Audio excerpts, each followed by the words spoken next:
Kita bersyukur ya, di hari Tuhan kita bisa datang ke gereja. Ibadah itu adalah cara kita mengungkapkan rasa syukur kita kepada Tuhan. Tuhan yang menciptakan kita, dan Tuhan juga yang mengampuni dosa kita. Jadi melalui puji-pujian, melalui hal-hal yang kita lakukan, itulah caranya kita menunjukkan ya rasa syukur kita dan pujaan kita kepada Tuhan Allah Gembala kita. Di setiap minggu ya kita datang dengan hati yang bersyukur, ya dengan rendah hati, kita bersungguh-sungguh ya mengungkapkan rasa kasih sayang kita kepada Tuhan Allah. Saya mau ajak Bapak Ibu untuk mendengarkan firman Tuhan, untuk mengubah, menimbulkan dalam hati kita satu kerinduan yang besar dan hal-hal yang berhubungan dengan Tuhan Yesus. Rasul Paulus berkata di ayat ke-10, ada 3 hal yang dia kehendaki. Pertama, mengenal Dia, mengenal Tuhan Yesus. Kedua, mengenal kuasa kebangkitannya. Dan ketiga, ada mengenal persekutuan di dalam penderitaannya.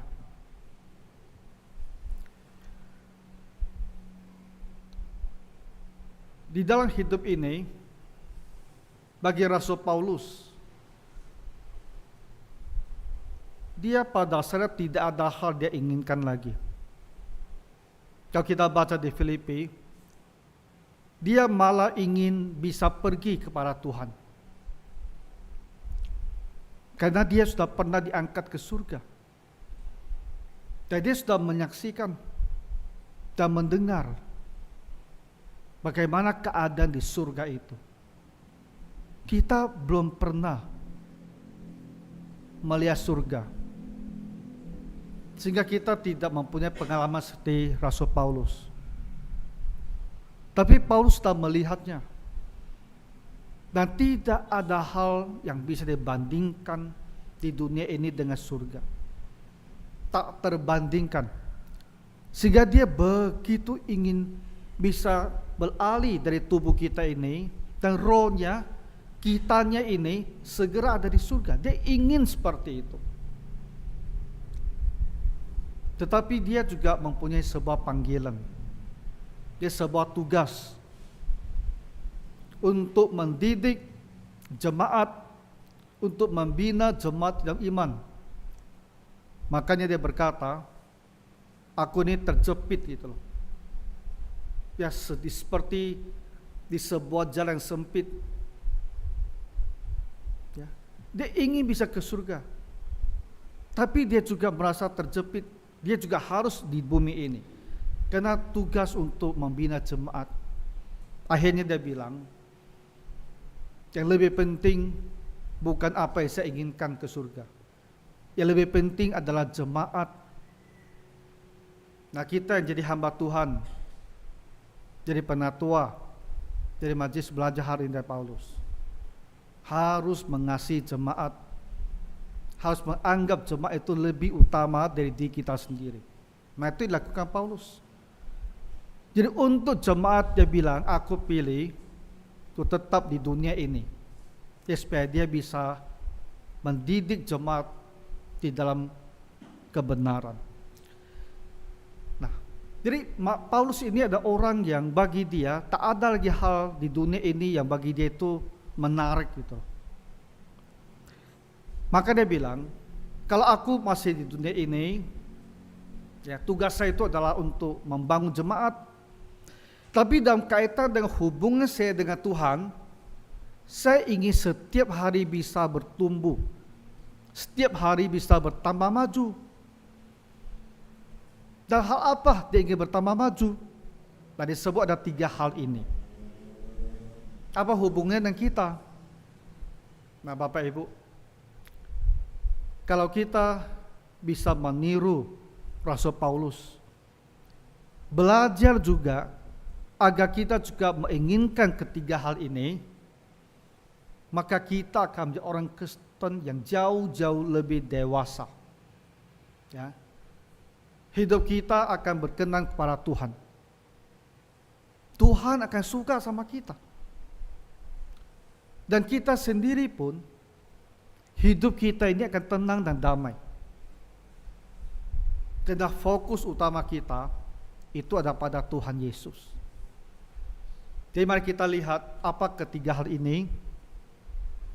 Kemudian kita coba lihat diri kita sendiri.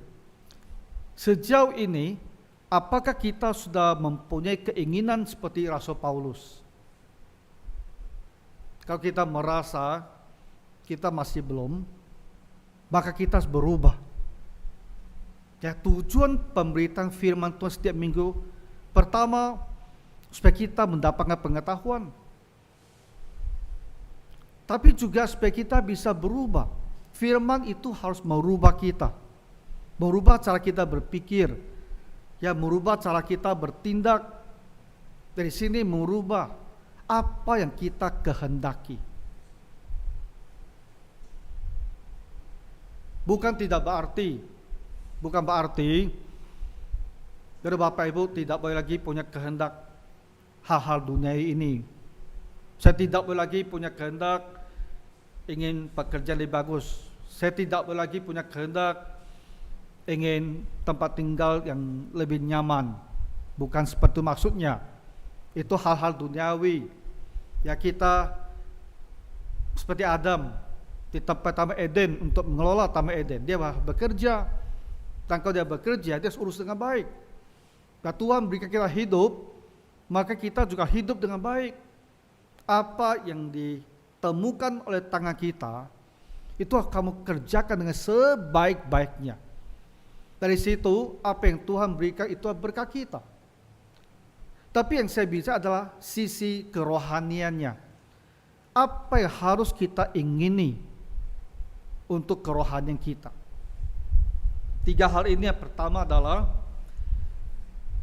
aku ingin mengenal Dia, mengenal Tuhan Yesus.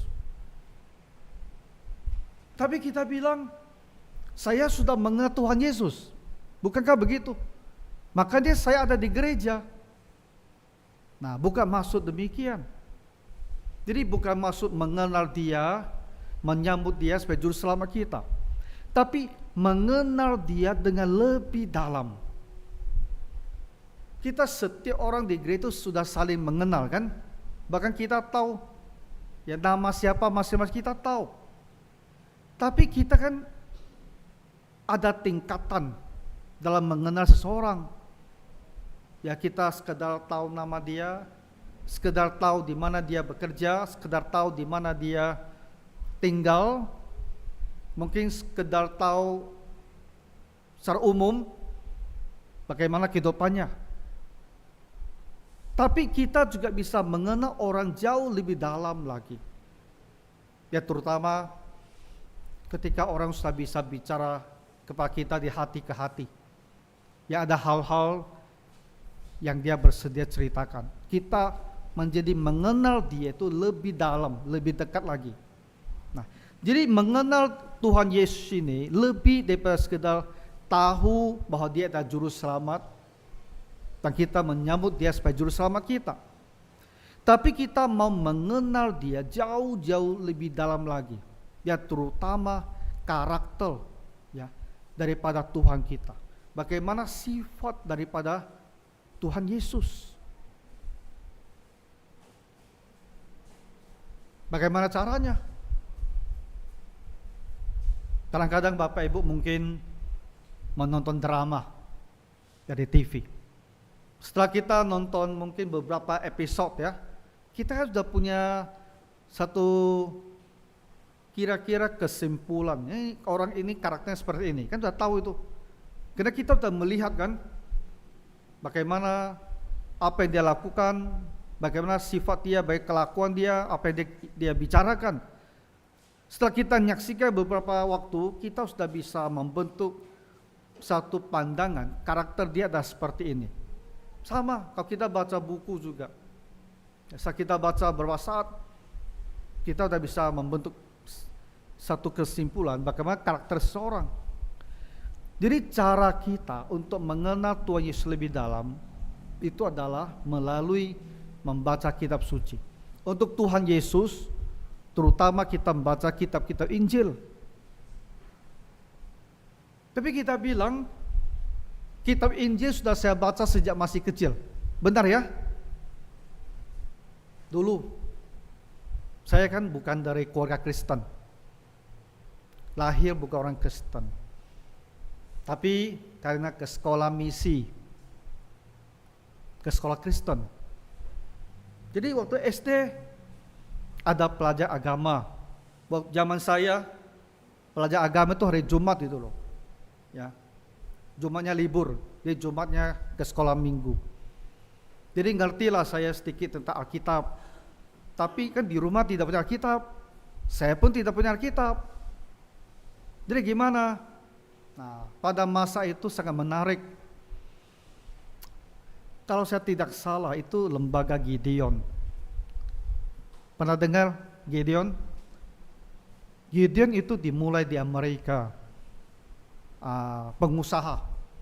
Mereka suka kumpulkan uang, lalu mencetak Alkitab dan dibagi-bagi itu.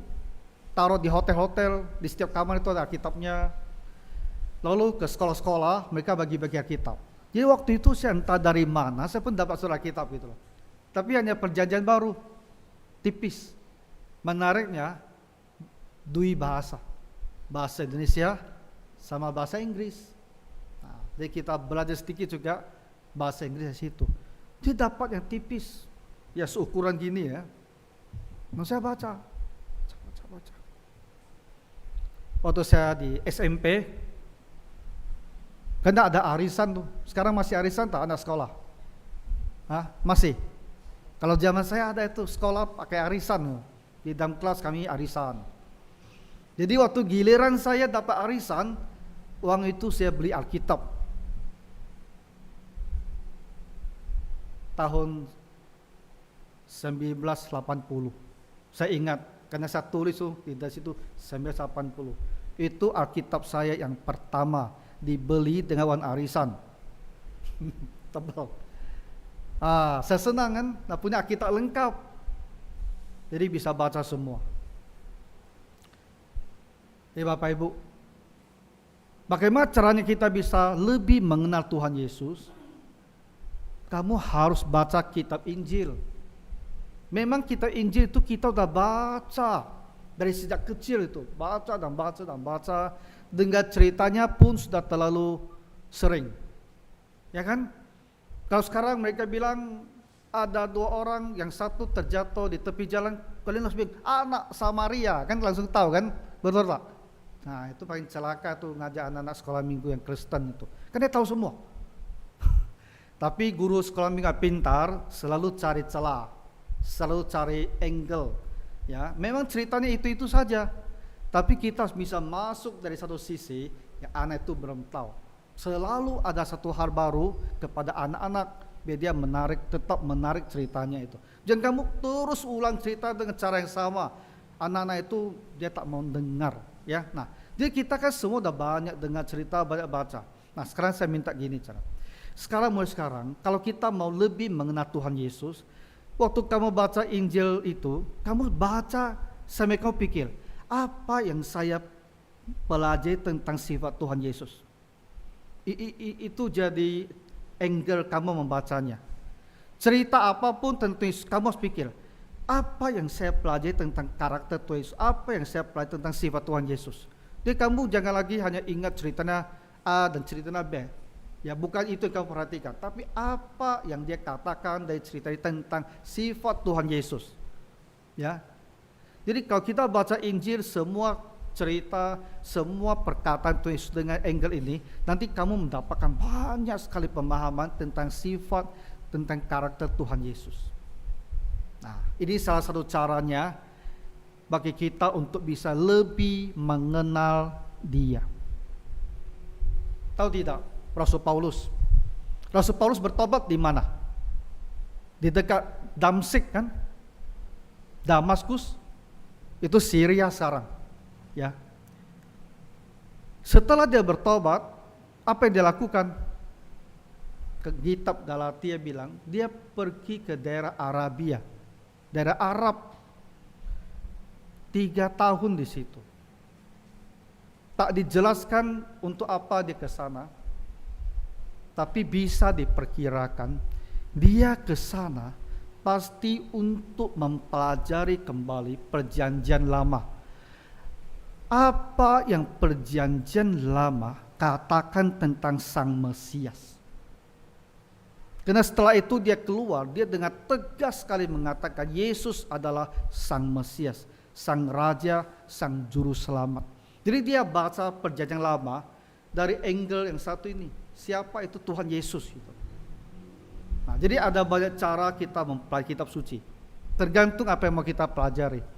Jadi kalau kita bilang saya mau seperti Paulus, saya ingin lebih mengenal Dia, maka baca terlebih dahulu kitab Matius sampai Yohanes sambil memperhatikan apa yang dikatakan tentang karakter Tuhan Yesus. Bisa kita coba, ya. Mungkin mulai hari ini, satu hari baca satu pasal, mulai dari Matius, ya. Apa yang saya pelajari dari pasal ini tentang karakter Tuhan Yesus?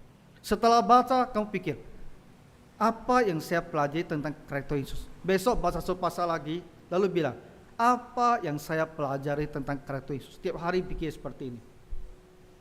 Nah, setelah 3-4 bulan, saya rasa kita belajar banyak sekali dan mengenal jauh lebih baik siapa Tuhan Yesus. Perlu usaha, perlu disiplin.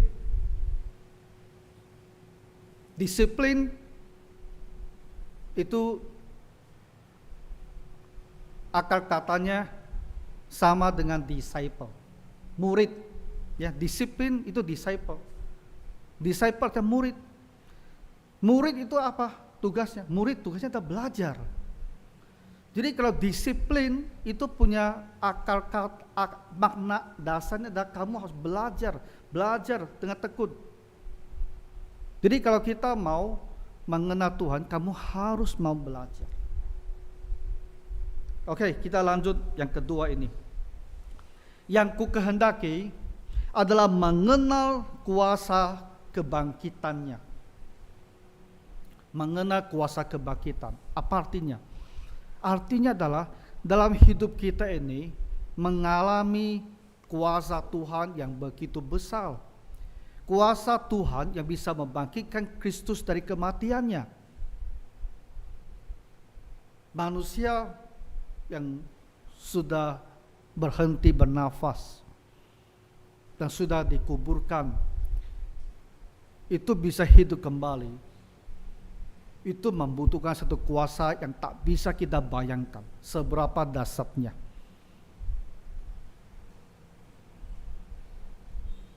Semua orang tahu bom atom pasti sangat dahsyat ya. Tapi bom atom hanya bisa mematikan. Bom atom kita sekarang jauh-jauh lebih kuat daripada yang di tahun 45 di Nagasaki dan Hiroshima. Dan sekarang kalau meledak itu jauh-jauh lebih ngeri.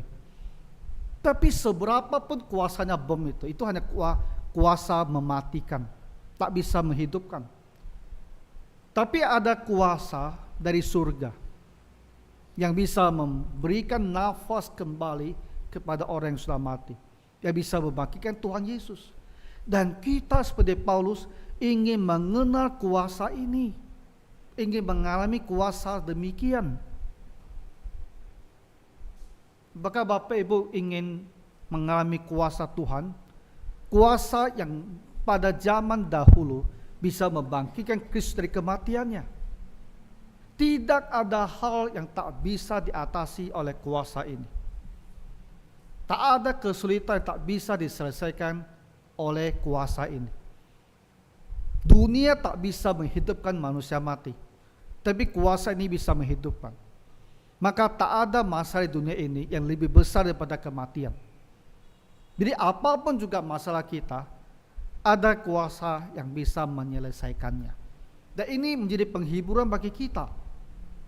Karena kita kan punya banyak masalah. Banyak hal yang membuat kita sedih. Ya. Banyak hal yang membuat kita ketakutan. Banyak hal yang kita rasakan tidak ada jalan keluarnya.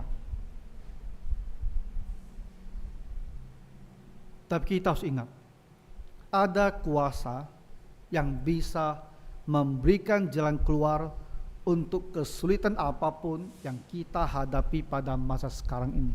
Dan kuasa itu ada pada Tuhan. Dan kita ingin mengenal kuasa itu. Kita ingin kuasa itu menjadi pengalaman di dalam hidup kita. Jelas sekali, Paulus sendiri mengalami kuasa demikian. Bagaimana Paulus seorang Farisi yang sedemikian benci kepada agama Kristen bisa bertobat? Karena dia menyaksikan Kristus yang bangkit itu. Ada kuasa yang membuat dia bertobat.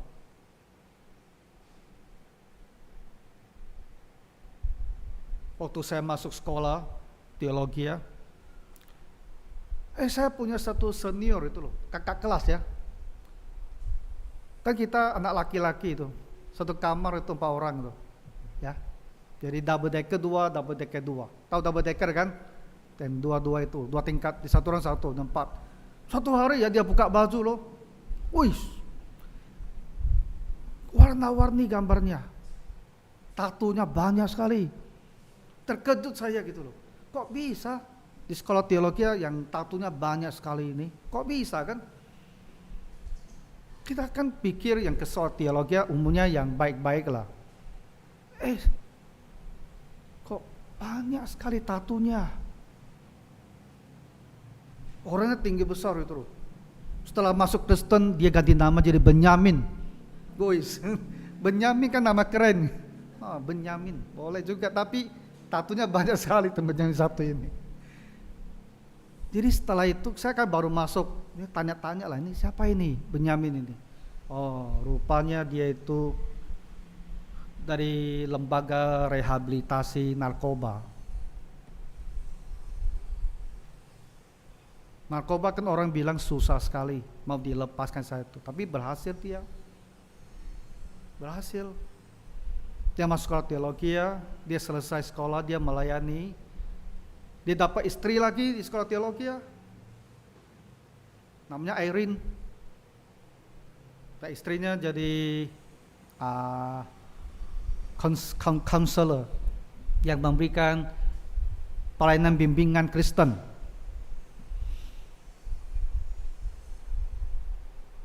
Bagaimana seorang narkoba yang kebanyakan orang menganggap itu sudah susah sekali mau ditolong ya.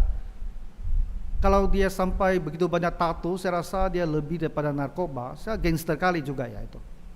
Ya, betul tak? Lebih daripada sekedar pecandu saya rasa.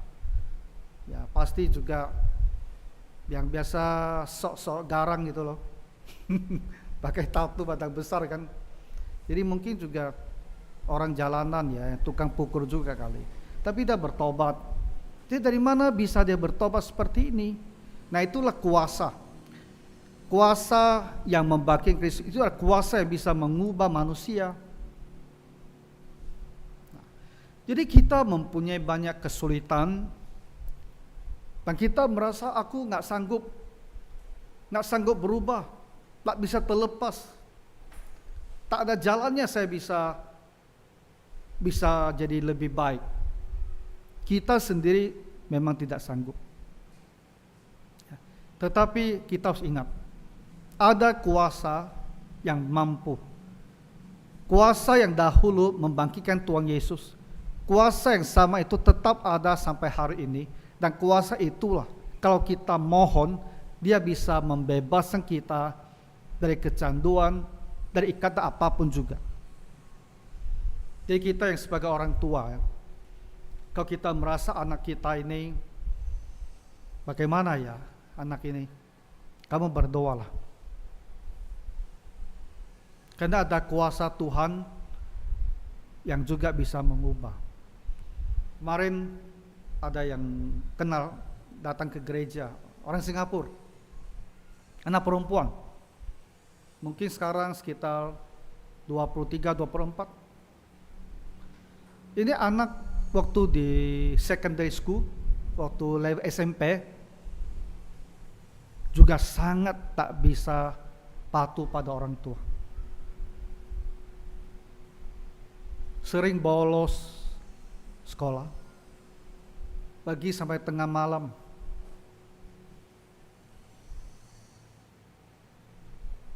Minum alkohol. Saya tidak tahu lah. Saya rasa di Singapura dia tak berani main narkoba, kayaknya bisa mati. Tapi ya anak perempuan gitu loh. Tapi sering pulang tengah malam, bikin satu keluarga menjadi sangat-sangat susah hati. Tapi sekarang dia udah baik ini anak, rajin dia ke persekutuan muda-mudi. Kan bagus. Dari mana kuasa yang bisa mengubah seorang anak perempuan seperti ini? Cara saya doa mamanya. Mamanya orang Kristen baik-baik. Papanya bukan orang Kristen. Jadi kita berdoa. Kalau kita merasa punya anak yang lagi susah, sulit sekali ya. Bagaimana caranya mau mengubah dia, bagaimana caranya mau menasihati dia, kamu berdoalah sama Tuhan. Anak itu tiap hari diomeli pun kadang-kadang tidak ada guna. Ya, mungkin kurangi omelnya. Ya, cukup sekali-sekali lah. Tapi jangan berhenti juga kalau tadi omelin ya, dia pikir mama saya udah pasrah dia tuh, tak terima dia dengan saya ini. Jangan, harus diomongin, tapi jangan tiap hari. Ya, cukup mungkin sekali-sekali. Tapi tiap malam kita berdoa, Tuhan bantu anak ini, biarkah kuasa kebangkitanmu yang mengubahkan dia, yang membuat dia sadar supaya dia bertobat. Bisa. Kita harus beriman. Ada kuasa itu dan nyata. Tuhan Yesus sudah bangkit dan kuasa itu tetap ada. Dan kita bisa berdoa agar kita sendiri bisa mengalami kuasa ini di dalam hidup kita. Mungkin kita ada yang merasa saya ini tak ada masa depan, saya ini tak ada keberanian, saya ini tidak tahu mau ngapa-ngapa. Tahun-tahun saya berlalu begitu saja. Saya ini manusia gagal. Kadang orang merasa seperti ini. Aku ini manusia gagal. Tiap hari dia bilang aku ini manusia gagal. Dan itu membuat dia itu seperti lumpuh. Tak lagi berbuat apa-apa, tak lagi bergerak apa-apa. Jangan. Kita harus bilang, Tuhan Yesus, saya merasa gagal. Tapi saya mau hidup saya berguna. Ubahkan saya. Ya, Tuhan Yesus, ubahkan saya. Kuasa Tuhan yang membangkitkan Kristus, biarlah kuasa ini mengubahkan saya. Ya, buatkan saya semangat kembali, buat saya melihat masa depan, buat saya mau berjuang. Kita akan berubah. Ini adalah berkat bagi kita orang Kristen. Orang di luar dia tak punya kuasa demikian. Tapi kita orang Kristen punya kuasa seperti ini. Jangan sampai kuasa Tuhan itu ada, tapi kita tetap tidak mendapatkan berkat-Nya. Paulus berkata, yang ku kehendaki adalah mengenal kuasa kebangkitannya. Kamu mau tidak mengenal kuasa kebangkitan Tuhan Yesus? Dan yang ketiga, mengenal persekutuan dalam penderitaannya. Paulus tahu Tuhan Yesus sangat menderita. Dan dia ingin merasakan penderitaan Kristus itu. Karena manusia, kalau dia sama-sama menderita, dia akan merasa saling mengenal dengan jauh lebih baik. Kalau kamu lihat orang di jalanan itu kan, satu sama lain itu tak mau tegur sapa itu, ya, dia berpapasan pun kan dia tidak halo-halo, masing-masing aja. Tapi coba kalau ada bencana, entah kebakaran atau apa ya, tiba-tiba semua tuh saling tolong menolong, tiba-tiba jadi sangat baik satu sama lain. Kenapa? Bersekutu dalam penderitaan, sama-sama menderita, sama-sama merasakan kesusahan yang sama, merasa jadi dekat. Nah, itulah sebabnya Paulus ingin merasakan penderitaan Kristus, karena dia ingin begitu dekat dengan Tuhan Yesus. Nah, kita jelaskan demikian, bukan kita ini ingin mencari penderitaan, ya. Kita bilang, aku sengaja kalau sakit kepala, saya sengaja tak mau pergi beli Panadol. Aku menderita sama Kristus. Ya kan ada seperti itu dah. Ya, udah saya kepala ini sakit sekali. Tapi Panadol di kedai dia biar tak usah. Bikin caranya aku menderita bersama Tuhan Yesus. Ya. Atau dia tidak mau makan sampai asam lambungnya naik, muntah-muntah, harus bawa ke IGD tuh suntik. Ya kan ada seperti itu tuh. Kau udah muntah, kamu harus ke IGD untuk suntik, untuk turunkan kadar asamnya. Kalau tidak, perihnya itu kamu tak sanggup menahan. Lalu sengaja tak makan, biar menderita seperti Tuhan Yesus. Bukan itu kebodohan. Penderitaan sini adalah penderitaan bagi Tuhan Yesus. Paulus dia bersedia, ya, dilempari batu hampir mati, dicambuk 39 kali hampir mati dalam memberitakan Injil. Karam kapal dalam perjalanan, karam kapal terapung-apung di laut, dia bersedia menderita bagi Tuhan Yesus. Jadi kita bilang, kalau bagi Tuhan Yesus aku bersedia menderita.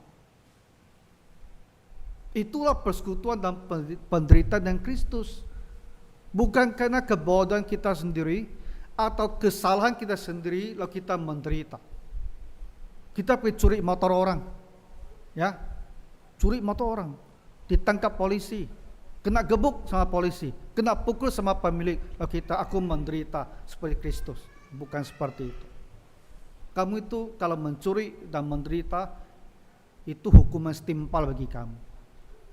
Tapi kalau kita hidup dalam sebuah rumah tangga, lalu kebanyakan anggota itu mungkin orang yang hatinya tak ada Tuhan.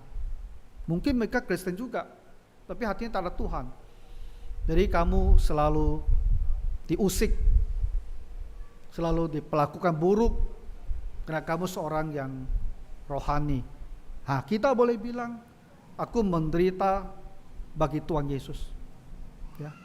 Kita mau pergi ke gereja hari Minggu, ya, sengaja diomongin, ya, dihina, ya, tak apa, kita terima aja. Oh, cemohan seperti itu, menderita bagi Kristus, ya. Atau kita pulang dari gereja, dapur itu berantakan, kotor, sengaja disisakan untuk kita cuci, tidak apa, kita cuci saja itu sampai bersih. Anggap saja itu penderitaan bagi Kristus, ya, sama-sama menderita sebagai Kristus. Itu apa? Bagi Tuhan Yesus. Kita pergi memberitakan Injil, kita berbicara pada orang tentang Tuhan Yesus, dan mereka maki-maki kita. Pernah tak kamu mau menginjil dan dikeluarkan anjing sama dia? Hah? Dilepaskan anjing di rumah dia? Kamu, waduh, gimana nanti ketemu anjing seperti itu? Ketakutan kan kalau anjing itu keluar mendadak. Nah, itu menderita bagi Kristus, tidak apa.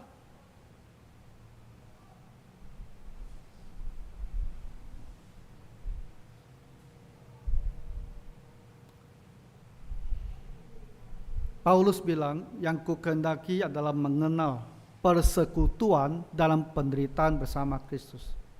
Bersekutu, bersama-sama mengalaminya. Jadi ketika kita harus menderita apapun untuk Tuhan Yesus, untuk Tuhan Yesus, kita harus berpikir, ini ada cara di mana saya bisa lebih merasa dekat sama Kristus. Dan itu ada baik, sehingga kita bersedia menanggungnya. Walaupun itu sulit sekali, menderita bagi Kristus. 3 hal yang diinginkan oleh Paulus. Dia ingin bisa lebih mengenal Tuhan Yesus. Dia ingin bisa merasakan kuasa kebangkitan Tuhan Yesus ini.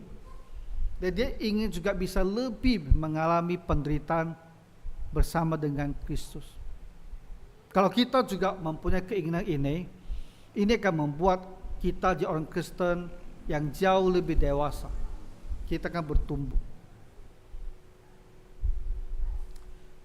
Supaya aku akhirnya beroleh kebangkitan dari antara orang mati. Bukan karena dengan menjadi orang yang memiliki 3 kehendak ini, dia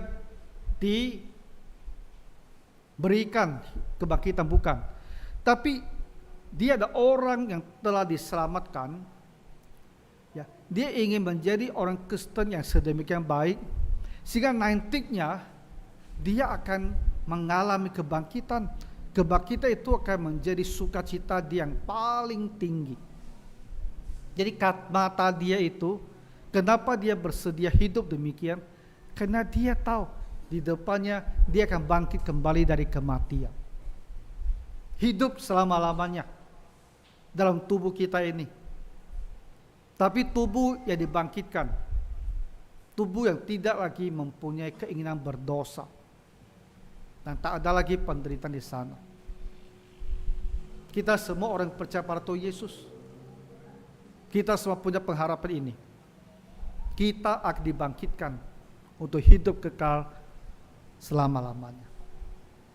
Jadi Rasul Paulus adalah seorang yang telah mengerti ya, bahwa yang menjadi bahagian dia yang kekal itu adalah kehidupan yang kekal di dalam daging, di dalam kebangkitan. Makanya apapun juga yang dia alami, bagi dia itu bisa dia tanggung dengan baik, sekalipun itu termasuk penderitaan.